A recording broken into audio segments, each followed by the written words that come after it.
आइए question number 2 पर चलते हैं हम लोग, हायर परचेज सिस्टम का। ठीक है, हायर परचेज सिस्टम में पेमेंट का जो टाइमिंग दिया है वो अर्धवार्षिक करके दिया है, यानी 6 महीना पर हायर वेंडर को पेमेंट किया जाएगा। क्वेश्चन नंबर 2 के लिए जब देखे हैं हम लोग तो देखिए क्या सब है। सवाल पहले देख लेते हैं, एसके सिंह के बुक का है। श्री ए ने 1 जनवरी 2009 को 2 वर्षों की अवधि वाली किराया क्रय पद्धति पर मशीन क्रय की, जिसका प्रत्येक किस्त जो है वो 6 महीना पर देना है और 4000 का किस्त है। मशीन का नगद मूल्य जो है वो 14,870 है। विक्रेता 6% प्रतिवर्ष के दर से अर्धवार्षिक आधार पर ब्याज लगाता है। मशीन पर 15% क्रमागत ह्रास लगाता है और आपको कहता है जर्नल प्रविष्टि दीजिए और एक खाते प्रतिवर्ष 31 दिसंबर को बंद होते हैं। तो आइए सबसे पहले हम लोग question number 2 calculation of interest कर लेते हैं। तो इंटरेस्ट का जो गणना करेंगे हम लोग, तो उसके लिए इस टाइप का टेबल का हम लोग प्रयोग करते हैं। इसमें आपका लिखना है कैश प्राइस। कैश प्राइस इसमें लिखना है आपको इंटरेस्ट, और इसमें आपका इंस्टॉलमेंट का जिक्र करेंगे। तो इसमें 1 जनवरी 2009 से शुरू हुआ है, तो पहला छमाही जो बनेगा वो बनेगा 30 जून को बनेगा। ठीक है, तो आइए 2009 पहले 30 जून लिख लें। 30 जून 2009 कैश प्राइस है आपका 14,870। तो सॉरी, ये इसमें नहीं, इसमें लिखना है 30 जून 2009 को कैलकुलेशन करना है। 14,870 आपका कैश प्राइस है। तो पहला जो इंटरेस्ट लगेगा 14,870 गुने 6/100 गुने 6/12, ये आपका कैलकुलेशन हो जाएगा। ठीक है, तो आइए हम कैलकुलेशन करके देखते हैं कि क्या होता है।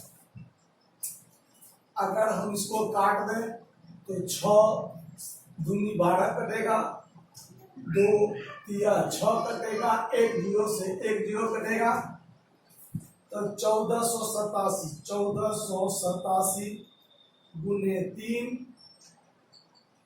और भागा 10 करेंगे तो 446 रुपया, 446 रुपया का इंटरेस्ट होगा। अब देखिए इसमें 4,000 का जो आपका 4,000 का जो किस्त है उसमें से 446 तो ब्याज का होगा, तो आपका जो कैश प्राइस होगा वो 3,554 रुपया का बनेगा कैश प्राइस। तो कैश प्राइस में से तो कैश प्राइस ही घटेगा। तो अब इसमें से घटा के देख लेते हैं क्या होता है। 14,870 माइनस 3,554, 11,316। अब जो आपका 31 दिसंबर 2009 को ब्याज निकलेगा वो 11,316 पर निकलेगा। 6/100 गुने 6/12, यही कैलकुलेशन होगा आपका। क्लियर? देखिए 6 दूनी 12 कटेगा, 2 तिया 6 कटेगा, फिर यहाँ पर आप कैलकुलेशन कीजिए 2 ने 3 और फिर भाग दीजिएगा 10 से। एक मिनट मिस्टेक किया हमने। 11,316 गुने 3, फिर इसमें भाग होगा 100 से, भाग होगा 100 से, तो 339 रुपया 48 पैसा। तो इसको हम 48 पैसा को इग्नोर करके ही चलते हैं। चलिए 339 रुपया हुआ। फिर आपका यहाँ क्या होगा, तो 4000 में से 339 रुपया घटेगा तो कैश प्राइस बचेगा, क्योंकि किस्त में कैश प्राइस और इंटरेस्ट दोनों शामिल होता है। तो ये हो जाएगा आपका 3661 रुपया, 3661 रुपया। तो यहाँ पर 3661 रुपया घटा लीजिए। तो इसमें से घटाने पर आपका बचेगा 11,316 माइनस 3,661, तो 7,655। तो अब आपका फिर जो बनेगा 30 जून 2010 को तीसरा छमाही होगा, क्योंकि 1 जनवरी 2009 को खरीदा है तो उससे आगे धीरे धीरे बढ़ेंगे हम लोग। तो 7,655 गुने 6/100 गुने 6/12, 6 दूनी 12, 2 से दिया ये कटेगा, और फिर इसमें आप गुना कर दीजिए 3 से, और फिर भाग दे दीजिए 100 से। तो 229 रुपया, 229 रुपया आपका निकलेगा इंटरेस्ट। तो फिर 4000 का किस्त है, उसमें से 229 रुपया क्या होगा, इंटरेस्ट का घटेगा, तो 3771 रुपया। यानी यहाँ भी 3771 रुपया क्या कर दीजिए, माइनस कर दीजिए। तो अब इसमें से घटेगा 7655 माइनस 3771, तो 3884। अब आपका 31 दिसंबर 2010 को जो बनेगा, तो ये लास्ट वाला है। तो आप खुद जानते हैं कि इंटरेस्ट बराबर 4000 का किस्त है, 3884 रुपया कैश प्राइस बचा हुआ है, तो 116 रुपया लगभग क्या निकलेगा, ब्याज का निकलेगा। देख लेते हैं, 115 रुपया आपका इसमें आंसर है। वो दशमलव के हेरफेर के कारण 1 रुपया का अंतर आया है, इसके लिए कोई दिक्कत नहीं है। ये हो गया आपका कैलकुलेशन ऑफ इंटरेस्ट। फिर आपको करना है कैलकुलेशन ऑफ डिप्रिसिएशन। डिप्रिसिएशन, तो डिप्रिसिएशन पर ध्यान दीजिए। डिप्रिसिएशन छमाही नहीं निकलता है, डिप्रिसिएशन आपका जो निकलेगा वो सालाना निकलेगा, यानी पूरे साल का निकलेगा। तो 14,870 है कैश प्राइस, और क्रमागत ह्रास निकालना है। तो फॉर 2009 यानी 2009 वर्ष के लिए 14,870 का 15% आप निकालिएगा। तो 15% निकालिएगा, तो कैलकुलेशन करके देखते हैं क्या होता है। 1487 गुने 15 और भागा हो जाएगा 10, तो 2230 रुपया 50 पैसा पे 31 रुपया मान लीजिए। फिर आपका रिटेन डाउन वैल्यू निकलेगा क्या, तो 14,870 में से 2231 घटा दीजिए। तो घटा दीजिए,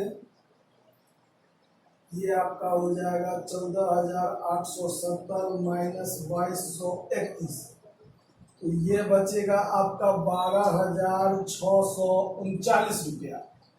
अब आपको निकालना है फॉर 2010 दूसरे वर्ष के लिए, तो 12,639 का 15% आपको निकालना है।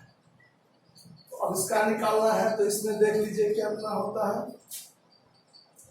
इसका 15% निकाल दीजिए, तो 1895 रुपया 85 पैसा, तो इसको 96 कर दीजिए। तो इसका रिटेन डाउन वैल्यू बच जाएगा। ये निकालने की कोई जरूरत ही नहीं है, क्यों, क्योंकि 2 वर्ष के लिए ही सवाल में आपका काम कहा गया है। तो ये हो गया आपका इंटरेस्ट का कैलकुलेशन, ये हो गया आपका डिप्रिसिएशन, ठीक है। और उसके बाद देखिए, अब आपको इसमें कहता है जर्नल एंट्री बनाने के लिए किसके पुस्तक में, तो ए के पुस्तक में। तो ए तो परचेजर है, तो परचेजर के पुस्तक में हमको बनाना है जर्नल एंट्री। देखिए जर्नल एंट्री क्या होगा, शॉर्टकट में लिख देते हैं, journal entry in the books of A, यानी ये आपका हायर परचेजर हो गया। तो 2009 वर्ष के लिए जब हम जर्नल एंट्री बनाएंगे तो चूंकि इसमें डेट मेंशन किया हुआ है, तो सबसे पहला काम जनवरी 1 को, तो ए ने संपत्ति खरीदा है। तो जर्नल एंट्री आप लोग थ्योरी में देखे होइएगा, लिखा होगा। तो संपत्ति जब खरीदता है परचेजर तो एसेट्स अकाउंट डीआर होता है। एसेट्स का कोई नाम है कि नहीं सो देख लीजिए। एसेट्स का नाम दिया हुआ है मशीन, क्लियर कर दिया है, तो मशीन लिखेंगे हम लोग,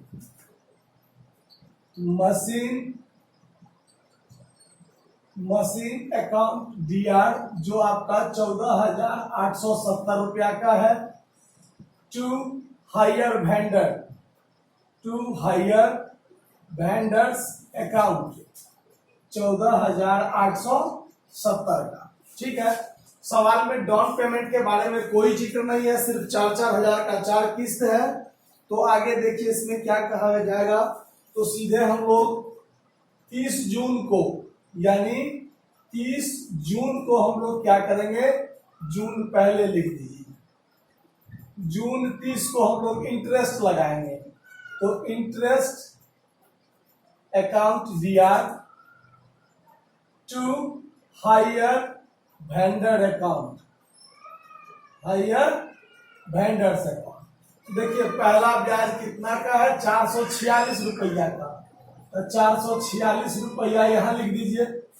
उसके बाद सेम डेट में किस्त का पेमेंट होगा, तो एंट्री बनता है, एंट्री याद रहना चाहिए, hire vendors account DR to cash या बैंक अकाउंट।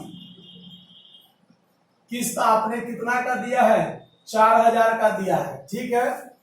अब देखिए तो चूंकि छमाही पेमेंट होता है, तो 30 जून को हमने इंटरेस्ट और किस्त दे दिया, तो फिर हम क्या करेंगे, तो फिर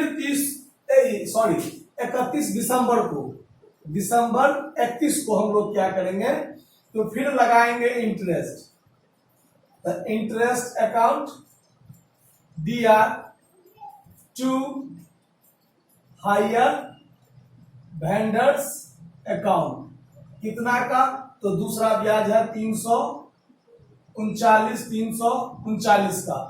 तो फिर उस डेट में हम लोग किस्त का पेमेंट करेंगे, तो फिर होगा hire vendors account DR to cash या बैंक, जो लिखे आप 4,000 का किस्त है, हो गया दिसंबर 31 को। तो ये हुआ एक साल के भीतर 2 बार इंटरेस्ट किस्त हो गया। उसके बाद क्या करना है, दिसंबर 31 को ये जो ह्रास लगा है डिप्रिसिएशन, उसका भी एंट्री करेगा। तो उसके लिए एंट्री बनेगा depreciation account DR to machine account. आपने ह्रास कितना का लगाया है, 2231। उसके बाद साल के अंत में ही क्या होता है, तो पीएल अकाउंट, यानी स्टेटमेंट ऑफ पीएल लिखिए, चाहे पीएल अकाउंट लिखिए। कंपनी होगा तो स्टेटमेंट ऑफ पीएल होगा, नहीं तो चलिए सीधे पीएल लिखते हैं। Profit and loss account DR to interest account और टू डिप्रिसिएशन अकाउंट। अगर आपको एंट्री याद ना हो तो एंट्री एक बार थ्योरी में देख लीजिएगा। इंटरेस्ट कितना, डिप्रिसिएशन आपका 2231 है, ये क्लियर है। और इंटरेस्ट देखिए साल में 2 बार आपने इंटरेस्ट दिया, तो 446 और 339, 9 6 15, 4 3 7 1 8, 4 3 7, 785 रुपया का आपने इंटरेस्ट लगाया है, ठीक है। ये दोनों राशि मिलकर पीएल में जाएगा, तब 5 और 1 6, 8 3 11 का एक हाथ में 30, 3016। तो ये जो एंट्री हुआ आपका, ये एंट्री हुआ आपका फर्स्ट ईयर के लिए। क्लियर। तो फर्स्ट ईयर के लिए जब हो गया तो अब एक आपका दूसरे वर्ष के लिए भी बनेगा। तो दूसरे वर्ष के लिए आप इसका वीडियो को रोक के स्क्रीनशॉट भी ले सकते हैं। हम क्या करते हैं, इसी में आपको चेंज कर देते हैं। देखिए ध्यान से, 2010 में जब जाएंगे सेकेंड ईयर में तो ये पहला एंट्री आपका नहीं होगा, पहला एंट्री नहीं होगा, क्योंकि साल में एक बार ही खरीदा गया पहले साल। दूसरे साल से क्या होगा, तो अब 2010 यहां हो जाएगा। तो 2010 में इंटरेस्ट होगा, किस्त होगा, इंटरेस्ट किस्त डिप्रिसिएशन और पीएल, ये सेम एंट्री होगा। और अमाउंट क्या बदलेगा, ध्यान दीजिए, अमाउंट बदलेगा इंटरेस्ट का। तो तीसरा इंटरेस्ट क्या है, तीसरा हाफ ईयरली का 229 किस्त होगा 4000 का ही। फिर ये इंटरेस्ट आपका बदल जाएगा 116 का, 116 किस्त फिर वही 4000 का होगा। फिर डिप्रिसिएशन आपका बदल जाएगा, डिप्रिसिएशन 1896 का हो जाएगा, 1896 का।